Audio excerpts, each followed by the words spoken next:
Okay, here we go. Nine Kings has just released its quest mode. I've played a little bit. It is more difficult than you might think. So I've won a couple things, which has unlocked further quests that I can take. And King of Nothing versus Nothing But Nothing is a bad time. I don't know how to beat this one. I've only tried it once, but dear God. Anyhow, we've got a few options. We can do a lot of farmlands. Start with 5 farm plots. That seems goofy. Furnaces. We get blacksmith and 3 scout towers. So either of those seem fairly feasible. Let's just kind of hop into something or other and see how it goes. Why not? That's how I've been doing this. Generally very badly. We basically have locked in enemies for most of these. And weird stuff going on. So, right off the bat, let's just start going.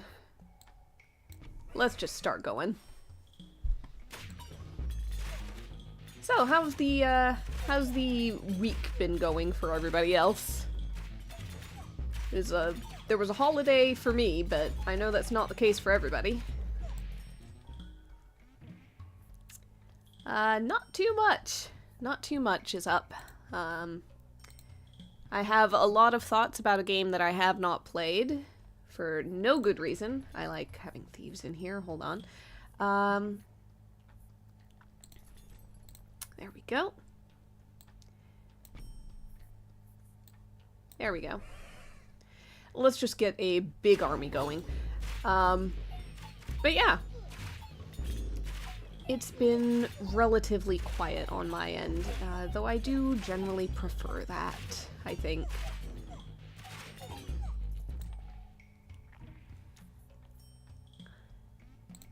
Let's see.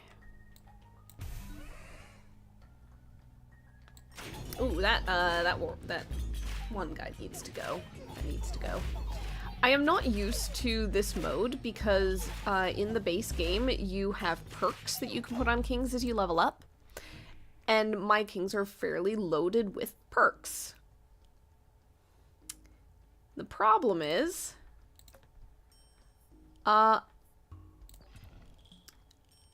this mode does not allow you to have any perks. You have no... Oh, wait, you can choose more to wage war against? Hold on a second. I've already fought the King of Greed. What do you mean that's not in my list of enemies?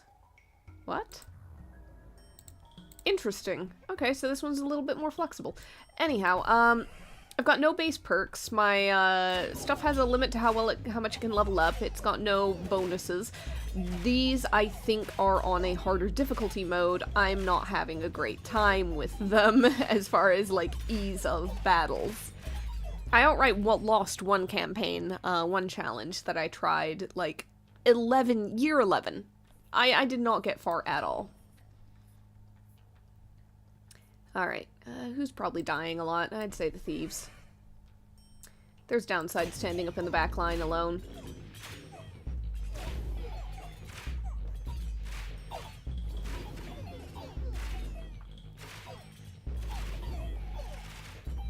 So yeah.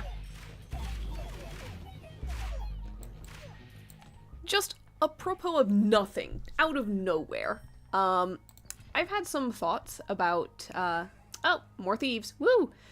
I've had some thoughts about, of all things, the Lord of the Rings, like, Tales of the Shire farming sim game.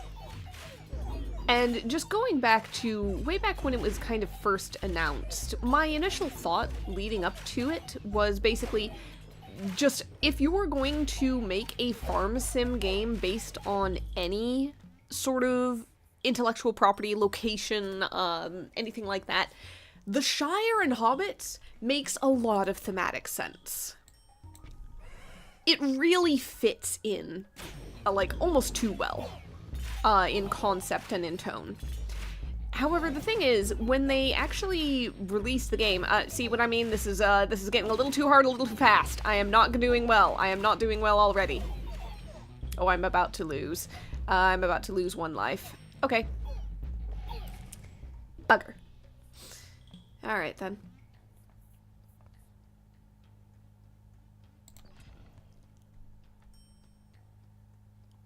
How many of my troops are level 1? I think all of them, honestly. That's not bad for once for freshmen. Support buildings apply their effects one more time. Hold on a second. I've got farms everywhere. Ooh, I don't know which one to go for. Double all staff or just start really exploding the population. I am easily distracted from things that I want to say by things that are happening right here, to be quite honest. Let's double the stats. Let's just double the stats and get a boost right now.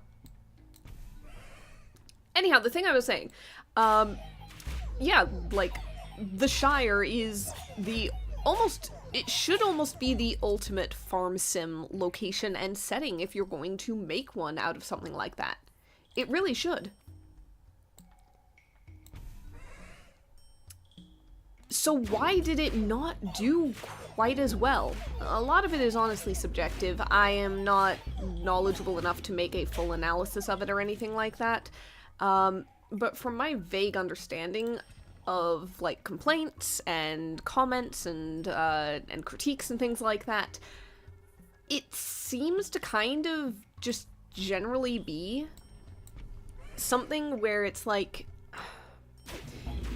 people were wanting something meatier in some cases. Some of it was they didn't like the style of the art or the game or whatever, the visual style. That really can't be helped very much. Style is style, and if it doesn't gel with you, then, you know, yeah, what can you do?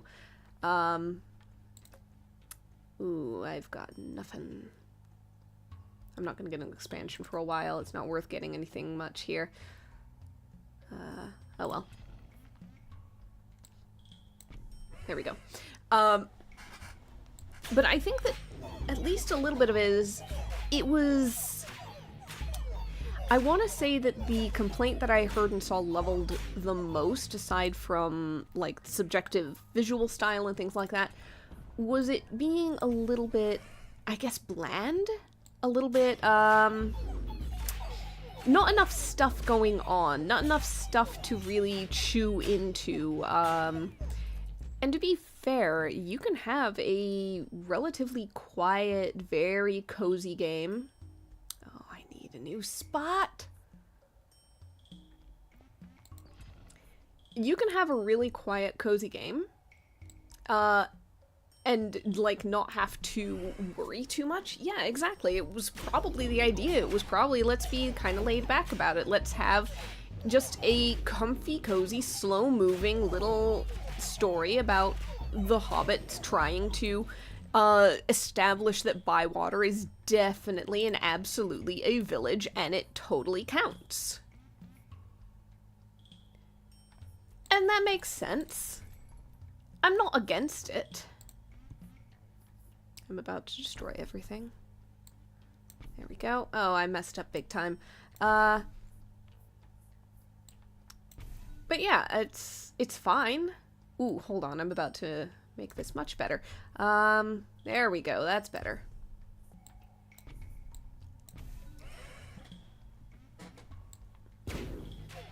And so it's like, it's not necessarily a bad game in any merit or any direction or anything like that. It's just ended up not capturing people, I think, as much as was hoped for. Now, all that to say that I am leading up to a singular thought. And broadly speaking, that thought is, alright, okay, what is my ideal Hobbit, Shire, farming sim, cozy type game? What setup would I want to kind of see narratively, story-wise, anything like that, to make something that maybe would have captured me a bit more? And this is 100% a personal thing. It is not me going, this is the better way to do it for everybody. That is not going to be the case at all. Oh, fireball. I'm not doing a lot of damage with my castle, so I'll take it. And that is, instead of setting it at this nebulous sort of point before the events of Lord of the Rings, the books and the movies, where, honestly, you know, when I first found out that that was the time period setting, I was sitting there going, Huh. Really? So like, there is a unspoken knowledge, for me at the very least, that in a few years, if you're going by book canon, in an unknown number of years, going by book canon, everything is going to be destroyed. The Scourging of the Shire is going to happen after Saruman moves in and make a peace with somebody, him. And they're going to just absolutely wreck the place that you've put so much effort into. Okay, I have that looming over me now. Oh, they definitely think of awesome dragon, awesome battles, awesome fights, things like that. Things that are not necessarily what Lord of the Rings is supposed to be, quote-unquote, about, but, you know. It's the set dressing, it's the thing that makes the most cinema, I suppose. But, like, my thought with a Shire-style game is honestly setting it after the Scourging. Set it at a point— I put the cemetery in a bad place. That's next to Paladins. God damn, I messed up. Oh well, I'll have to put somebody else there. But yeah, my thought is definitely to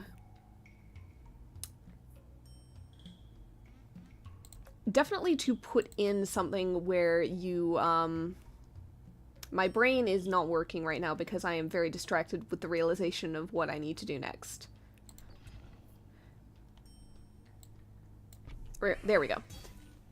Yeah, set it after the Scourging of the Shire, basically. Instead of before, instead of having it loom and be unknown and stuff. Because then you're opening into a Shire that isn't what it should be. You are opening, like, you start the day after the Battle of Bywater, the day after Saruman is expelled from the Shire, the day after all of that happens. And you don't necessarily take part in it. You are not, like, doing a fight. You are a hobbit who is basically coming face to face with the fact that your place, your Shire, your home, is broken. Has been broken by all of this. You have a Shire that has upturned, dug up hobbit holes, that has god-awful constructions of brick, dirty brick, and thin wood, creating these, creating almost like shanties in a way. Like slums. You've got things that need to be cleaned up, piles of slag everywhere, these ugly vestiges of industry. And then the game becomes this loop where there is so much meaning to rebuilding community and rebuilding homes and cleaning up what was made a mess of, what was left behind. Yeah, I don't think this is going to do anything. That's more like it. That's more like it. Because then you can have many of the same mechanics.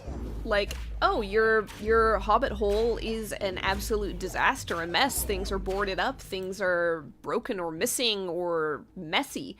And it's not necessarily because you just moved into it. Oh, bugger. It's not because you just moved into it. It's because you are basically coming face to face with the destruction and the ruin of home. You have stuff to clean up because it was made a mess of by this storm of society that moved through.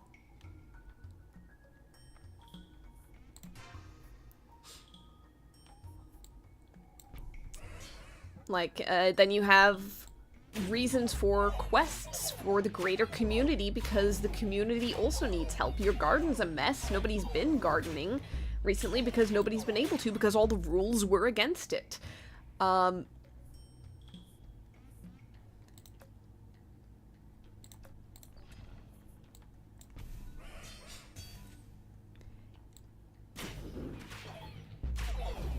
you've got a reason to do a lot of fishing and foraging, because again, the gardens are kind of broken down. You've got to provide for yourself and for people.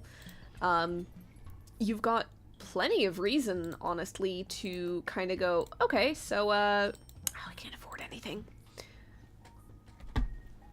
You've got plenty of reason to go, okay, I'm going to try to befriend these people in my community who maybe I haven't, like, talked to a lot recently or something. Or maybe you are a newcomer there, but you've got reason to befriend them.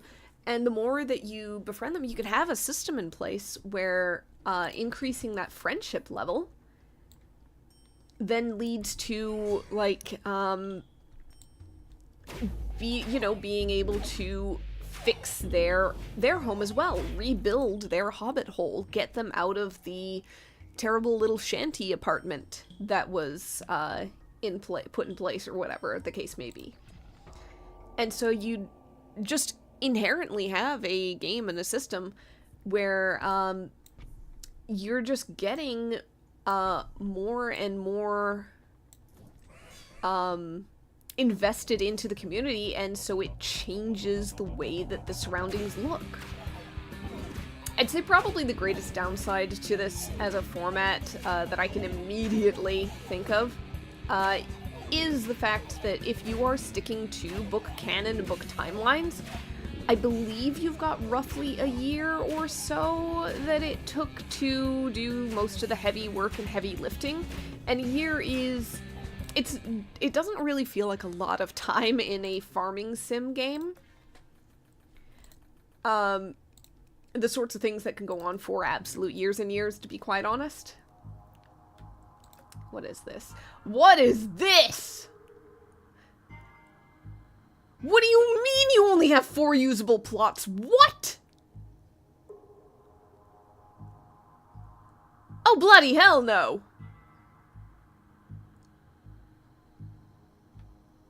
Alright, fine, let's try it. God. Oh yeah, I don't think I want to raise anything else. Thank you very much.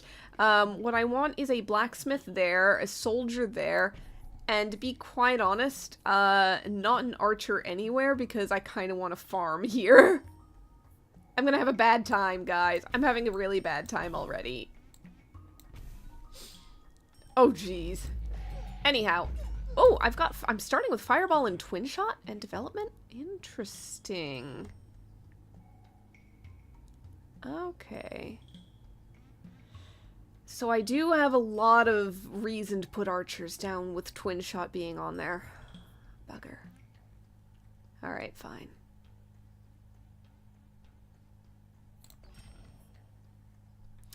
Yeah, they probably did need more time to work with it, but also, like, I'm not sure how much more time would have made a difference. I hate this. Alright, fine. I'll put a forest there.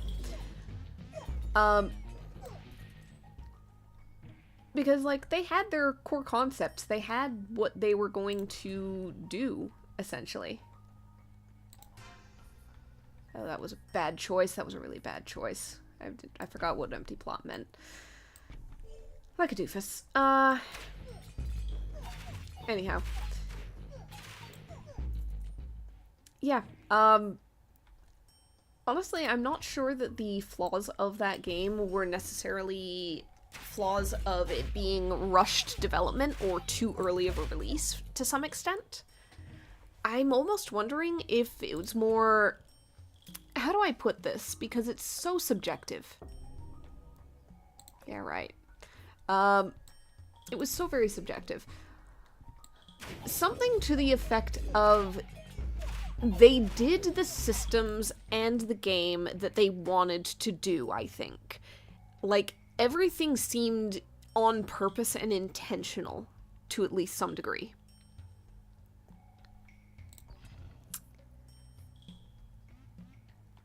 I'm gonna just get rid of that.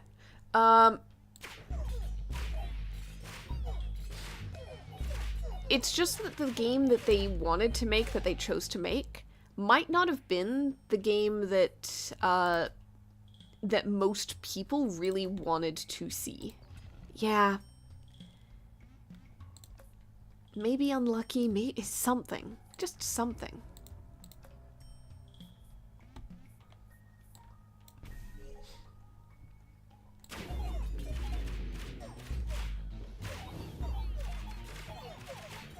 Yeah, I think that people... I don't know if it's a thing of people expected or wanted more, which is always going to kind of poison a release of something. Anytime you have people's expectations built up and up for something that's going to come out, it is inevitably going to disappoint one or more of those people.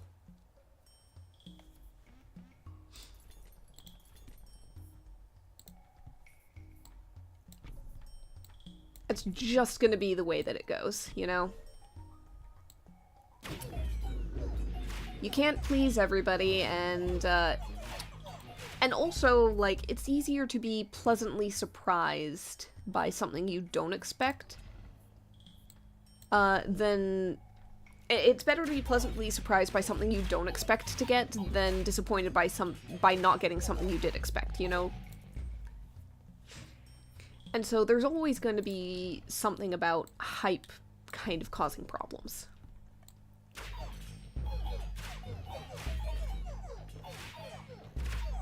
It can be incredibly hard to live up to hype. And to be quite honest, maybe you don't want to try to match hype on something. Because people might be hyped for something that really doesn't match anything you're going for. Oh, I am dead. I am dead. I am dead. Oh, God. Well, frankly, I'm about to get my little reroll thing, so if I can... What did I need to be below for this again? 30 gold or less by the year of the prophecy multiplies your gold by 9. Well, I think that's perfect, actually. Let's go for it. Ha. Okay. Pile on the steel coat. Thank you. You're gonna have to hit me so many times before anything counts. Oh no, you're getting through.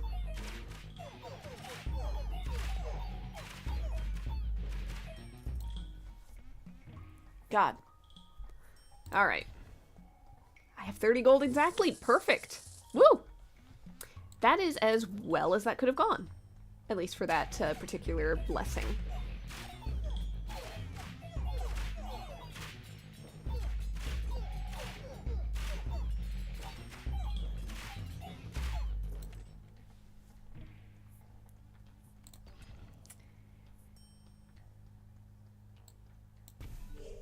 If you hype something up too much, sometimes make your fans feel upset or super mad at the game. Yeah, yeah, yeah.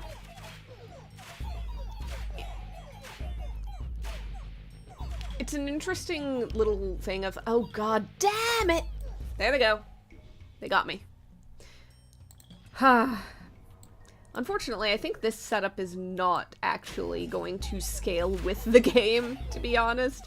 I don't know how you're supposed to do it with 4. I imagine you need, like, a blacksmith or something to that extent. Just in order to make the damage numbers go up. I might be able to get away with a Gigantify. Let's see if it works.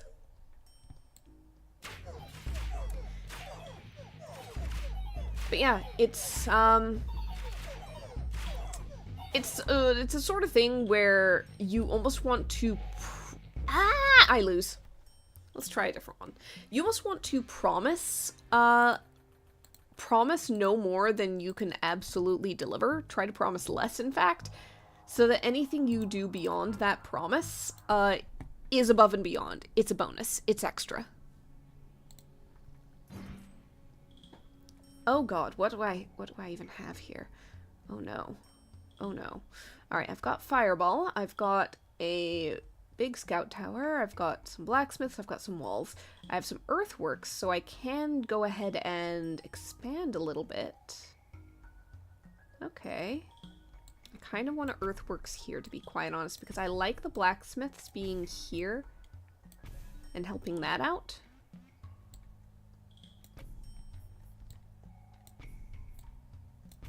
Okay, and there I have some empty spaces that will also benefit from blacksmiths.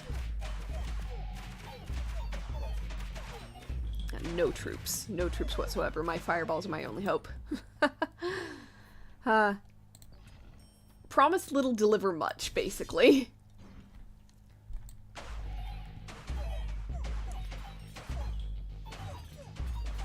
It's the flip side of the sort of pessimism thing, where it's like, yeah, if I don't expect great things to come of something, then clearly I don't get I don't get disappointed if great things don't happen.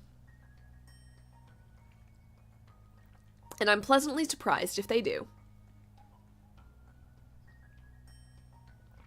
I think I want a quarry, because that's towers and base. If I seem to be going like towers and base, then I want that. Huh. I feel like poison thorns might interact weirdly, because technically it's like every time your enemies attack your units, they get a poison stack.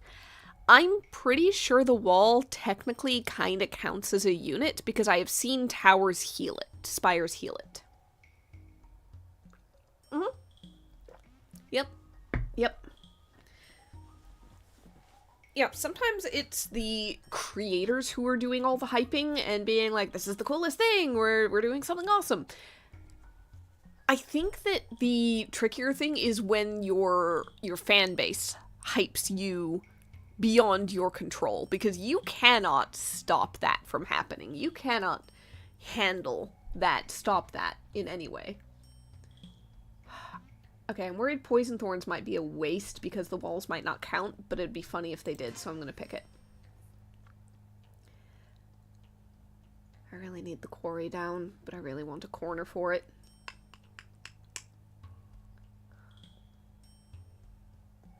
I'll put the quarry down for now and hope for an earthworks.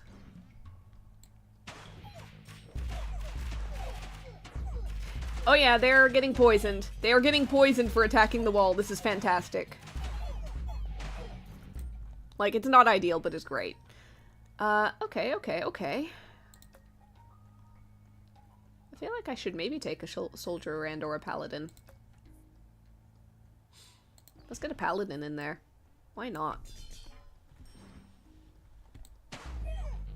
Oh, they barely lasted. Oh no, guys. Oh no. Oh, buddies.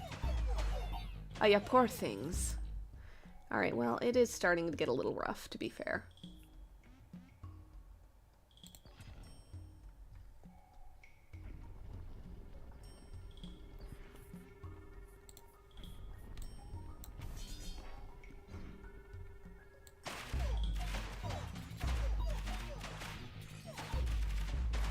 I need a lot more paladins. They're about to break through. Oh boy.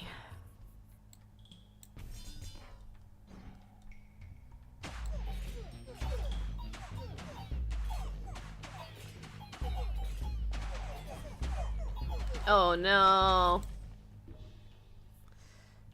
Well, this just went badly.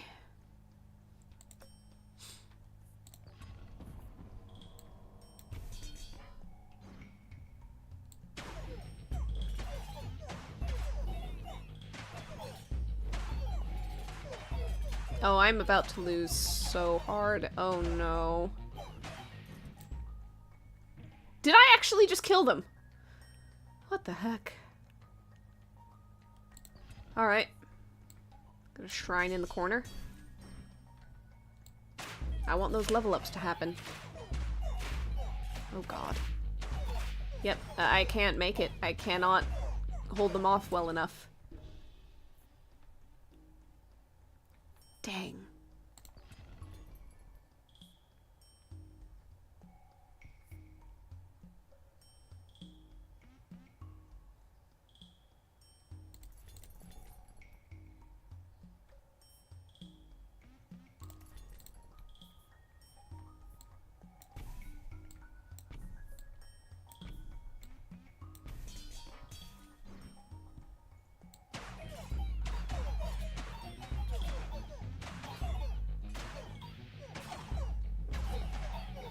Yep, I lose. Oh, well. Someday I'll make the furnace's level actually work. This is not that day. Alright. The Ridge is a nightmare. Royal Guard is... Start with steel-coated ×6 paladins. Looks like a farm and a blacksmith on them, which isn't bad. The castle's too far away. I wish the castle was by the blacksmith, but oh well. Let's try one more. Let's just try one of these. If nothing else, these move fast, mostly because it's, nightmare. Huh. I see the goal here. I do see the goal here.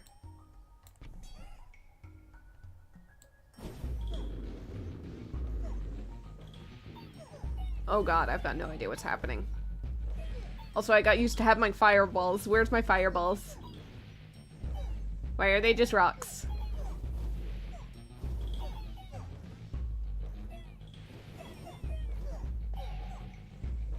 Oh dear. Oh dear. Oh dear.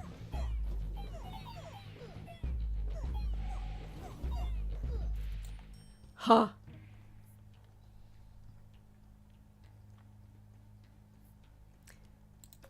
I can do a melee tank. That'd be funny. It gains damage for each tome used, which I think is just an enchantment. And that's probably a good thing to have right there in that corner. Beyond that, I don't know. Something there, maybe? At some point in the future? Assuming I make it that far. This is already looking real rough. This is already looking really rough. But oh well. Yep. Episode 1 through 4. I still haven't. You know, it's one of those things where it's like, I should do that. And then I just don't have time, or I prioritize other things. It is unfortunate. It does look like it's really good. I have been hearing nothing but good things about that.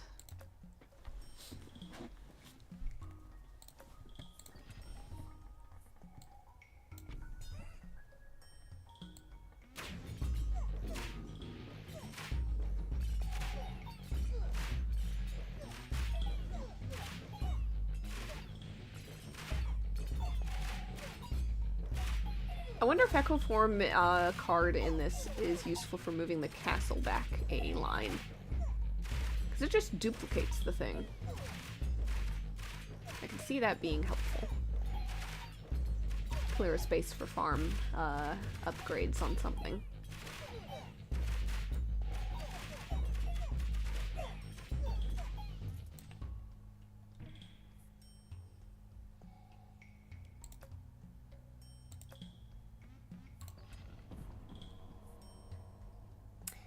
Target plot and all its stats to one empty adjacent plot. I don't have anything with an empty adjacent plot that I want moved, so yeah. Yeah, who is your favorite character in it? Because if nothing else, I broadly know all the main characters from seeing the actual Let's Play.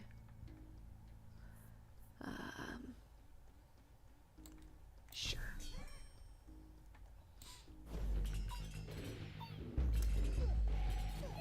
I broadly know them, but I don't think I could possibly pick a favorite myself.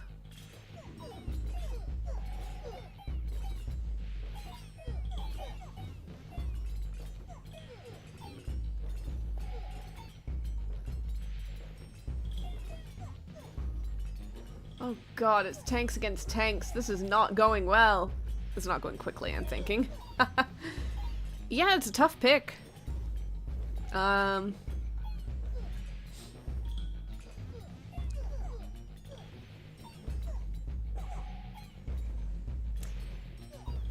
Yeah, I'll say that just on the get-go, Yasha is at a disadvantage just because she didn't get a lot of time. And it was purely because, like, Ashley Johnson wasn't wasn't always available, to play as much.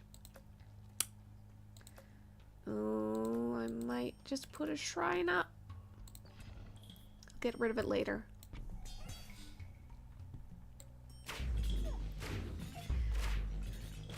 So yeah, there's definitely a disadvantage in terms of, like, time to become fond of a character, you know? You need that little bit of extra screen time. You need that extra interaction time. Oh god, this is not going well. This just took a turn for the worst. Alrighty. Whatever I'm doing here is not working.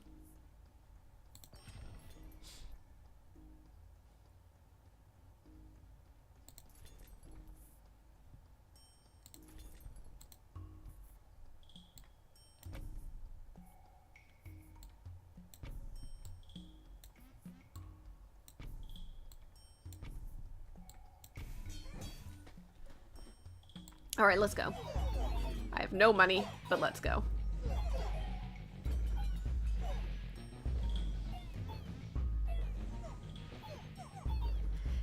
Yeah, that is the issue. They are all cool. And or complete dorks, which is also fun.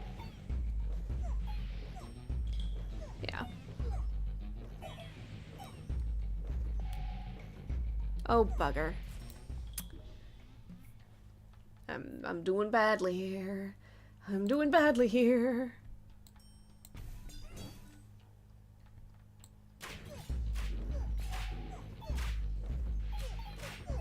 Yeah, I'm probably just gonna lose this one right here. Right here and now. Oh well. Yep. Yep. Yep.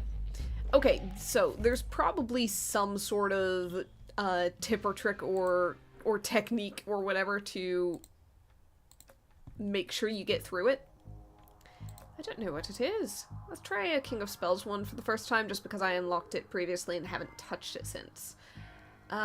We've got Warlock and Wizard on the field and 9 enchantment cards in your hand. Why not? Fully loaded list of enemies. Oh, boy. Level 2 Warlock, level 2 Wizard, a lot of level 2 stuff, and a re-enchant doubling enchantments of all your active troops. Oh man, okay. Unit gains 1% damage whenever any plot levels up.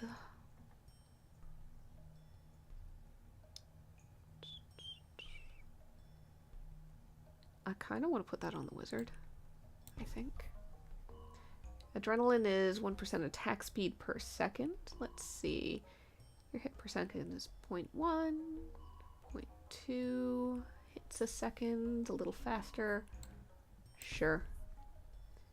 I do want to kind of put things all over the place.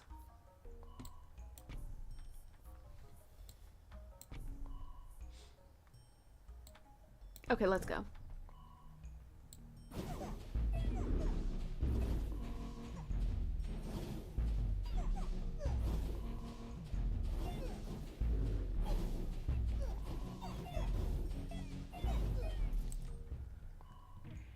You know what? I think I've got a contender for favorite character, actually. Frumpkin. Frumpkin can be favorite character. That way everybody wins, because nobody is going to argue with that. Or at least, so I assume.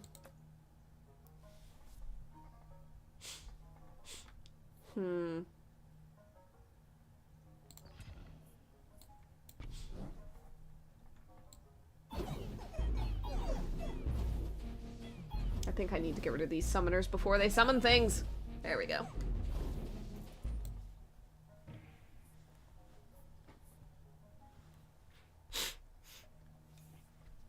You know, I have not figured out how to use the amplifier from King of Time in all this while.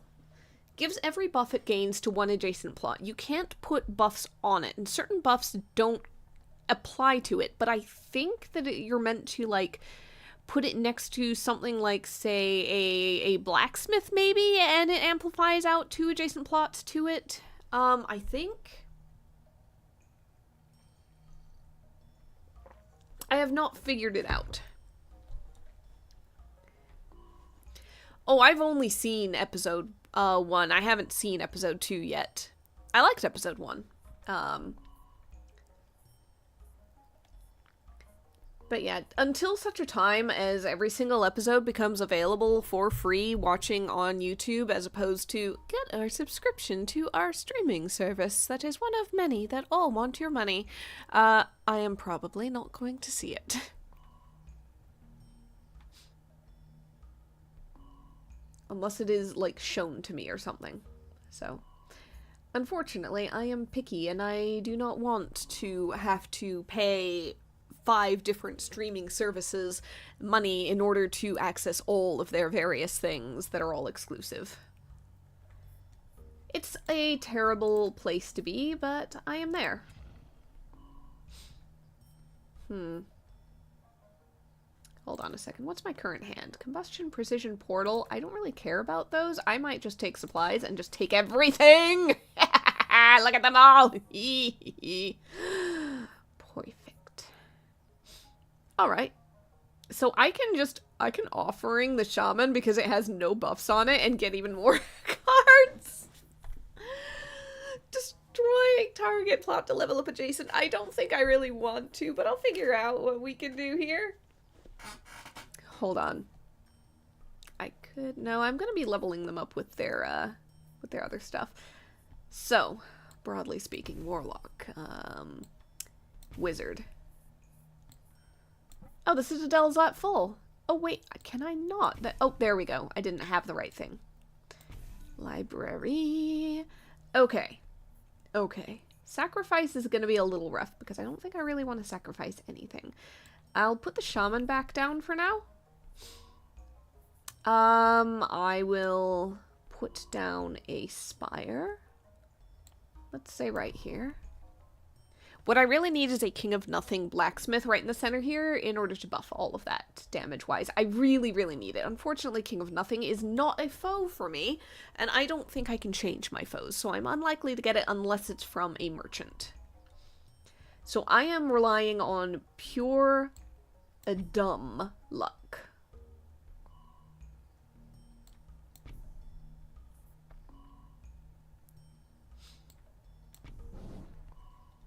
Okay, let's go.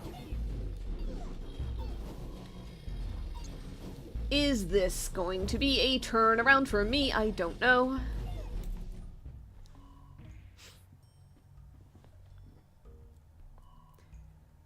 I think that I didn't mention it last time, but a thing that I really liked in the first episode of the Mighty Nein show is how you can kind of recognize some of the use of magic and spells and stuff. They're doing their own thing on a lot of it. But you sit there and you watch it and you go, oh, invisibility. Oh, they just, they just cast something akin to this or that or the other thing. And it's pretty cool. It is pretty cool. Let's just go ahead and slap that on there. Oh, I should have put it on the shaman, honestly, because they buff based on their damage number. Oh, well. What is a game without screwing up occasionally? There we go. Oh, let's procreate again. Okay. Let's see. I don't have, like, an ideal place to put everything, so, we'll figure it out as we go.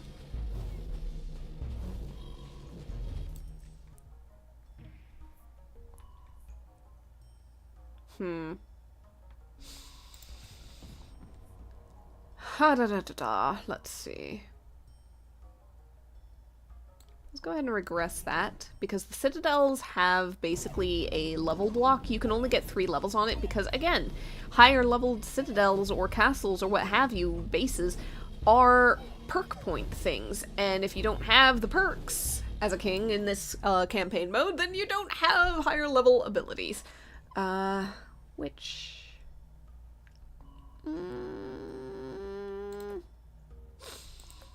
I don't like them. I like a shrine and I like Gigantify. Yeah. Well, the thing is, in D&D, spells often have at least one of 3 components of requirements in order to cast the spell. Now, most of the time in games, it feels like it's easy to ignore these. They are flavor at best. However, they are meant to have a mechanical function. You have somatic, material, and verbal components. If a spell requires a verbal component, you have to be able to speak and enunciate in order to cast the spell, which means that if you are like underwater holding your breath, you cannot speak, then you cannot cast a verbal spell.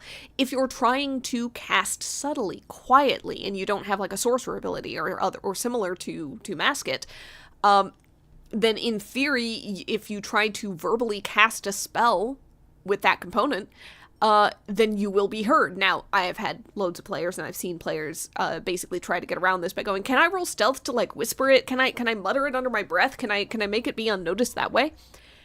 Explicitly in the text and rules, I believe, at least in the 5th edition, you shouldn't be able to. You're not supposed to be able to. But it depends on your GM how lenient they are. The hand signs are somatic. Somatic means that you need at least one hand free, and you're able to basically make arm motions or finger gestures or hand signs in that case in order to cast the spell. That is the equivalent of like the mage waving a wand over their head or pointing a staff at something or even just pointing their finger or their hand or making hand signs like you say or anything like that. And then material is basically just you have either the materials required for the spell, which is the way that Caleb did magic. Like, deliberately, Liam O'Brien went, I am not taking the shortcut that is available, which is if you have a magic casting focus, like a staff or a wand or like a crystal ball or something like that, then you don't need the materials unless they like have a certain gold cost, in which case you do need them. And that is used as a easy shortcut in order to be like, oh yeah, I'm just going to point my staff at something and cast Fireball. I don't need bat guano. I don't want to go and search for bat guano and have a component pouch. Liam O'Brien looked at that and went, what if I had a wizard who did use a component pouch and did have a little bag, a little sack, some belt pouches and things stuffed with weird, esoteric, sometimes really icky stuff that is required to cast spells. And then he leaned into it. So yeah, Caleb outright in like the very first episode having that bag that Nott stole that's full of this weird random junk of like incense and thread and things like that. That is just the way he was choosing to play his character and flavor his spellcasting. And it was really neat. I am very distracted. What was I doing again? Right, I was choosing between Shrine and Gigantify. Honestly, every time I pick Shrine, it seems in order to play the long game, I get absolutely trounced within the next year, so I am going to go ahead and take a Gigantify. And I'm going to size, damage, and HP of the target troop. Do I want to tank harder? Or do I want to attack harder? To be quite honest, I think I want to attack harder. Let's go. Giant backline wizards, go for it. Yep, there we go. But yeah. Yeah, it's an interesting little component of the game that, again, it often gets overlooked just in favor of, like, speeding things along. It's hard to remember that those components exist when you're just kind of looking at your sheet and going, I cast Misty Step. Okay, you just cast Misty Step. Done. We don't need to pay attention. You know? It's I believe it's just verbal, but, you know, in most cases it doesn't really matter. It's only when you get into really weird little niche spots that you start going, okay, so yeah, you are underwater, you are engulfed by the water elemental, so technically you're drowning. You cannot use verbal components. And then you have to start combing through your spell list if you're a spellcaster, going, okay, which of these are not verbal? Oh no, most of them have it. It's easier to just not think of it. I think that I bumped the Citadel down one, so I can go ahead and do that. Ugh, come on, I wanted the Architect, not the Warmonger. Ah, don't do this to me.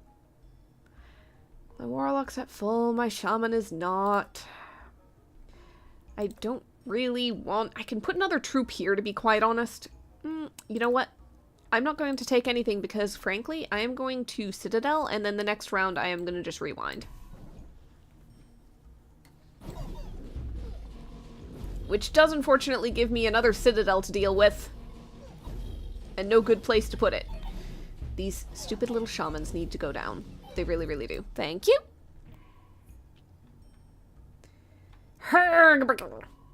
Alright, fine. I'm just gonna rewind, you know? It's fine. I got a Gigantify again! Oh, this is gonna be good. Yep. And then that's a totally different magic system altogether.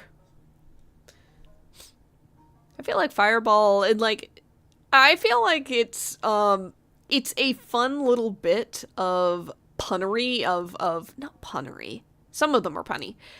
It's a fun little bit of world building to be like, hey, in order to cast Fireball, you need bat poop. Because bat poop is extremely flammable. It is an explosive substance in its own right. It makes sense. Do I want to Gigantify the Shamans? It would up their damage and therefore make them, size, damage, and HP. No, I think I want to Gigantify the Warlocks. But yeah, when you actually look at the material components of D&D spells, you find a lot of goofy little things. Like, I'm pretty sure that there's like a cantrip called Message that requires a short little length of copper wire. Because you're speaking down a copper wire to somebody in a way. I'm pretty sure that there's... I want to say there's a Penny for Your Thoughts one. Though I could be misremembering. There's just a lot of really goofy stuff of like, okay, they're making a joke. They're making a funny thing there. I think that there's one like Tasha's Hideous Laughter, where you basically put somebody into a laughing fit from which they cannot escape.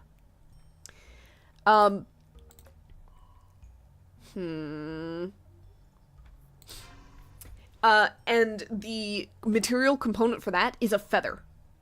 The joke being you're tickling them.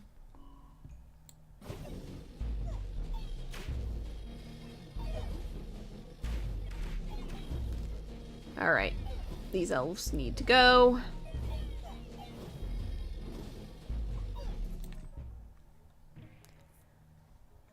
D&D has many flaws, I will say, but...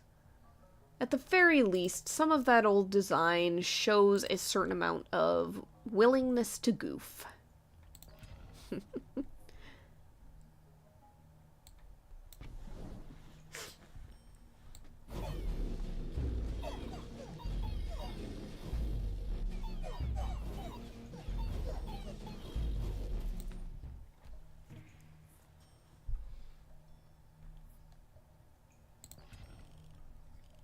Okay.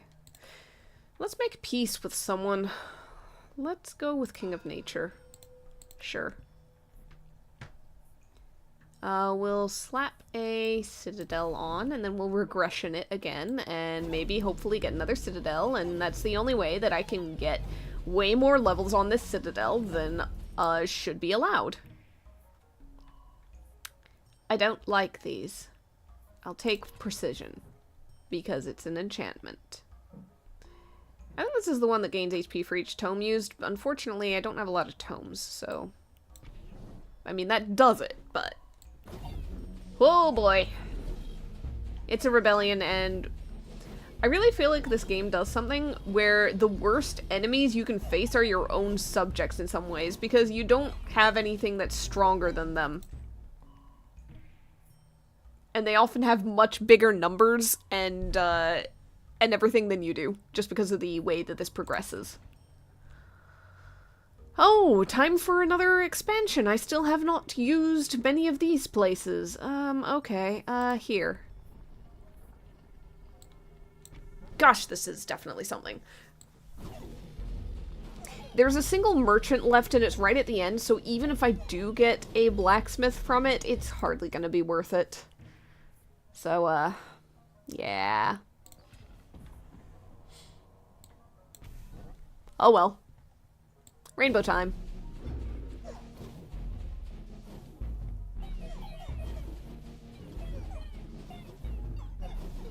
There we go.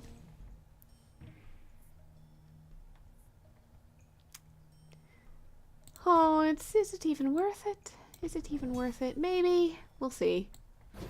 We'll at least get things leveled up. Little shamans, go away. Stop buffing my foes. Stop it! No, no, no, no, no, no, no, no, no, no, no! I'm dead, I'm dead, I'm dead, I'm just dead. I can't get through it. Nope!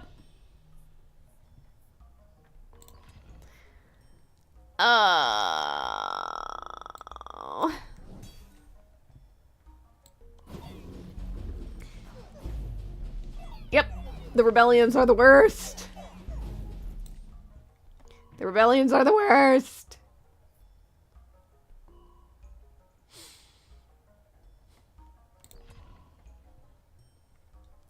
That's a bad idea. I'll take the damage increase, thank you.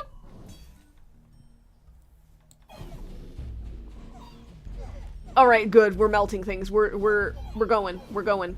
We haven't tested against a rebellion, but we're going. Okay.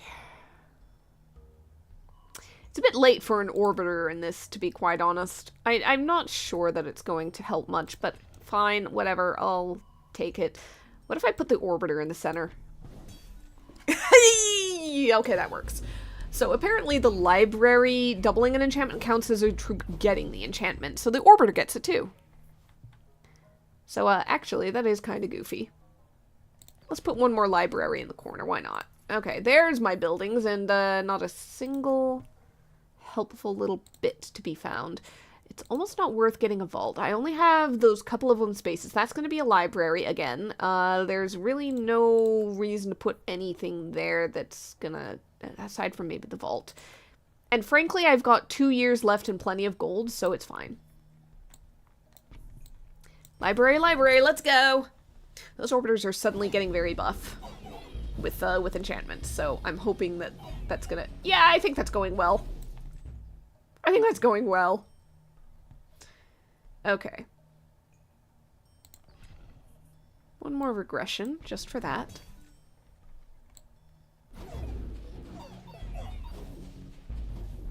Yep, that's working. It's working for me, at least. Okay, we must play all of our cards. Let's go ahead and just throw things on everybody. The orbiter's gonna have oh my god, the orbiters are gonna have so much. In very little time. To be quite honest. I just put those things down. Yeah, okay. It got a little hairy there for a second, but we made it.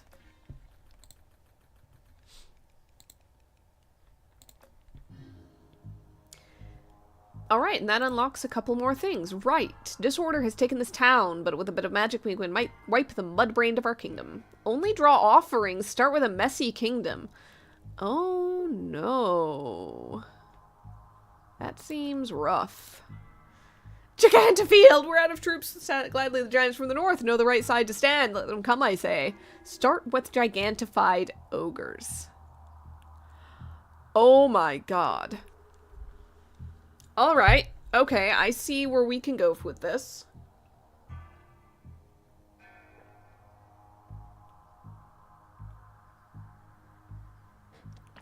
Okay. Let's go for it. Let's go for it. Let's go ahead and make this, if we can get to a victory, let's make this just one last run. I'm doing a short one today because I've got other things I've got to do. But that is fine. Honestly, I want to echo form this immediately. Oh, it duplicates it. Never mind. That's okay. I can just delete one of them in that case. Damn, I thought that Echo Form moved it. I must have misremembered. That's fine. That's fine. It's fine. It's fine. Okay.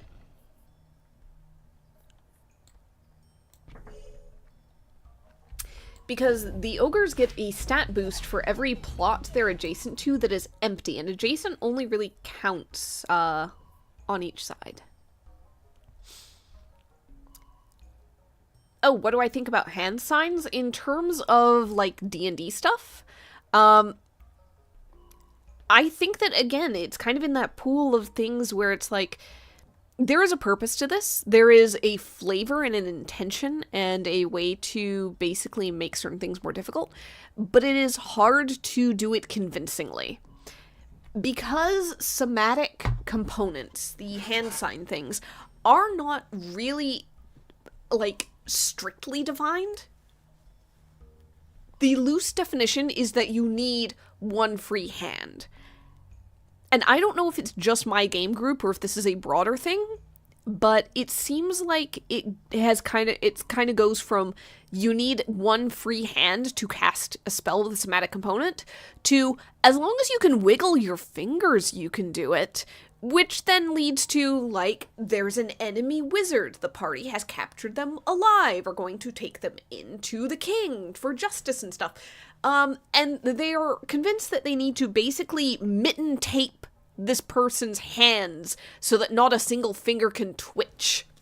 And I don't know that that's, like, entirely the intent, but I can also see how it is easy to kind of be wrong-footed, or for you to assume you can do it yourself, and go be like, okay, yeah, like, we tied the hands together, but, like, he can still, like, snap fingers, and snapping fingers can cast a spell, so clearly that's not enough. We don't want him, like, casting spells as we are resting and guarding him, and suddenly he's gone, or he's turned someone into a frog, or something like that. Now, to be fair to that, you'd also need, like, a spell that has no material components, and there's not a lot of those, to be honest. Yeah, Naruto taking hand signs, a lot of it is the intricacy, the speed and the intricacy of movement on especially a smaller scale. You're not doing these grand sweeping motions, you're doing very small, very fast boop movements. God, I saw this years ago. There was a movie that I don't remember the name of, and to be clear, right now, it was not necessarily a good movie. I do not recommend it on any merit of narrative storytelling, anything like that. It was not great. But the idea of it was, here is a sort of modern but kind of Arthurian-based story where Merlin of the Arthurian legends is an actual character. But he looks like a young teenager because he ages backwards through time. He was an old man when it was King Arthur's time, and now that it's modern era, he looks like your average, like, 16 to 18-year-old. It was not a D&D movie. I know that. It was a standalone thing. And, like, it had some dumb plot thing of, like, these little kids being, like, I don't know if they were reincarnations of old knights or something like that, but, you know, you had the main kid who wasn't called Arthur, but he was the stand-in for Arthur of sorts, and then you had his best friends who had names that were derived from, like, Arthurian knights. I don't remember all the details. What I do remember is they did something really unique with the spell casting, the magic, that they had their Merlin use, which was every spell was this intricate series of clicks and snaps and claps and arm motions on, like, a macro scale. And it was very rhythmic and very fast, and it looked very creative. That was, like, the one good thing that I enjoyed out of that movie. Everything else was, like, I had nitpicks on the plot all over the place. But it was extremely satisfying to see that particular Merlin casting spells. it was a different kind of spellcasting. It just looked really cool. And naturally, one of the kids just kind of picked it up, like easy as that, because, you know, that was the flavor of movie and narrative and character that they were going for. Which, you know, it'll work for the kids. They'll enjoy. But yeah. I think that I want to, maybe spend too much here. Why not? Okay. So first things first, I'm going to migrate these wizards to their corner. I am going to then start to invest way too much on these guys. Let's just make this all about the giants. Yeah, this is working. This is working.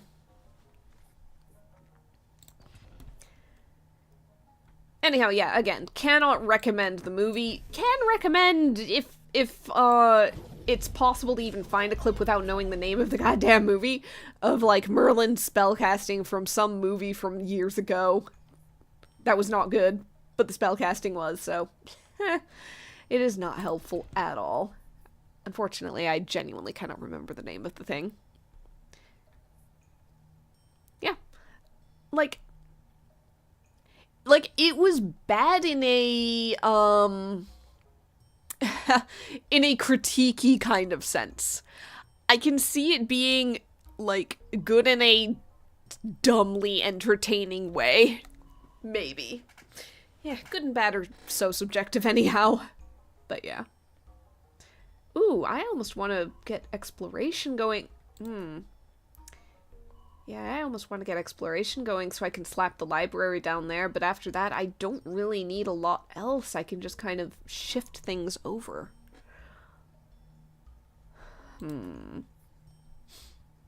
When's my next expansion? Way out there?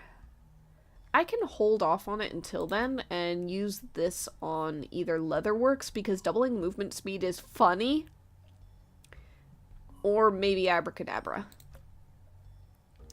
What's your move speed? It's already not too bad. Doubling isn't too much, but 10% of all enemies turn into frogs. It's goofy. It's fun. It's flavorful. Let's make frogs happen. X-Men Wolverine movie. I don't believe so.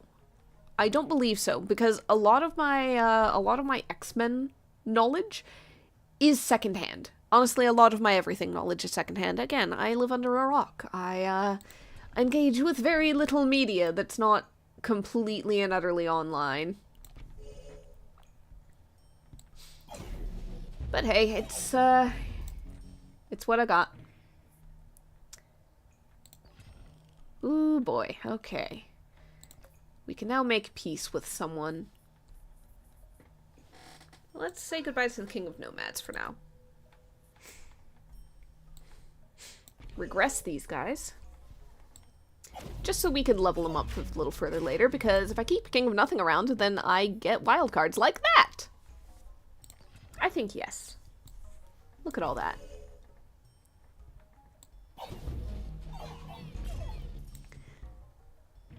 God, this is a barren field. Oh, perfect. Here we go. Time to get the library in place. The movie did some things people hated it for doing. I mean, on a broad level, yeah, I can believe it. That's gonna be true of a lot of movies, to be honest. I suppose you've got, oh god, these things stand no chance! 10% of a random stat of a random plot is always fun. Alright, well, that's gonna happen now.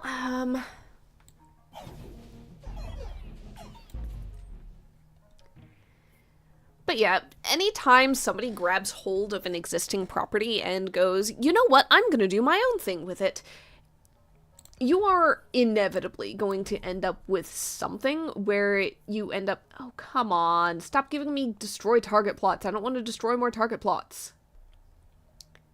I do, however, want to put a farm down. You're going to end up with something where their idea of the things to change are not going to match everybody else's idea of the things to change. And if it's a already known medium,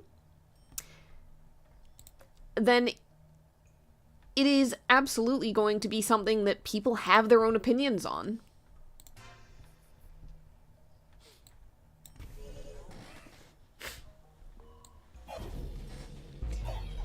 Like, go right back to the thing where I'm like, here's my opinion on my ideal timing setting of a Hobbit farming sim sort of game. Hobbit building community sort of game. And, like, that's my opinion. It's not what was made, because the people making it had their own opinion on it. And I'm pretty sure that other people, if they pitched their ideas, would come up with other things entirely as well.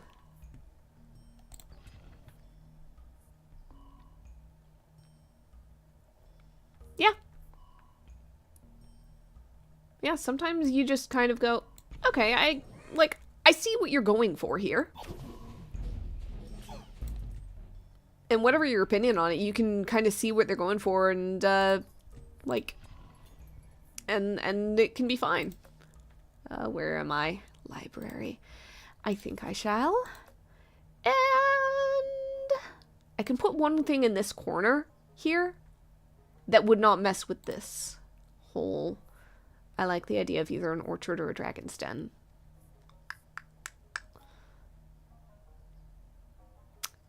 I'll go with an orchard. Leave. Alright. We're getting someplace.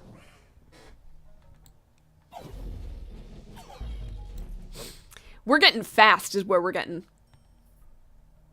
And now we get the Orbiter. The Orbiter is not going to happen. Frankly, I'm not sure regression is really worth it either, but I have it, so... Eh.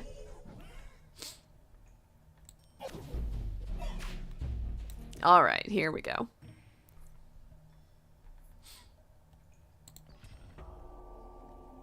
King Nothing is leading his final assault. We must play all of our cards.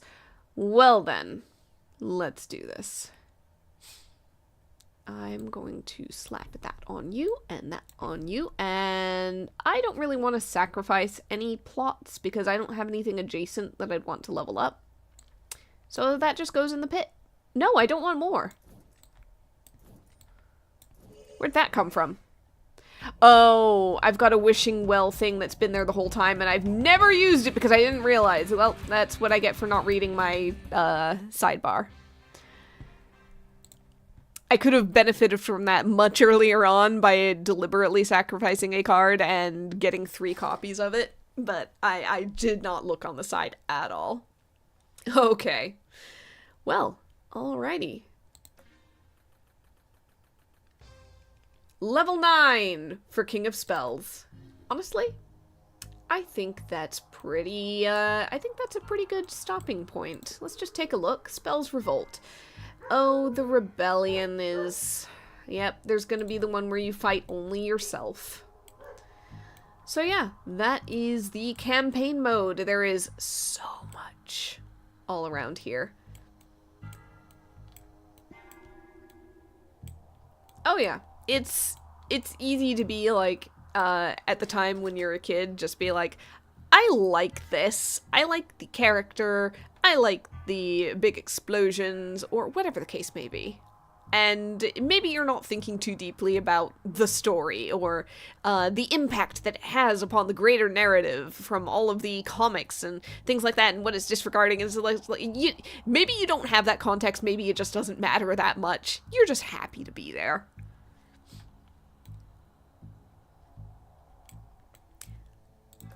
Oh, so yeah. That's Nine Kings, campaign mode, I guess? Conquest mode? And honestly, I think that that is good for now. So, I'll do a longer stream of something else next time. For right now, kind of taking it easy, so yeah. We'll get back into some other stuff later on. Thanks for hanging out. You have a good one. Bye.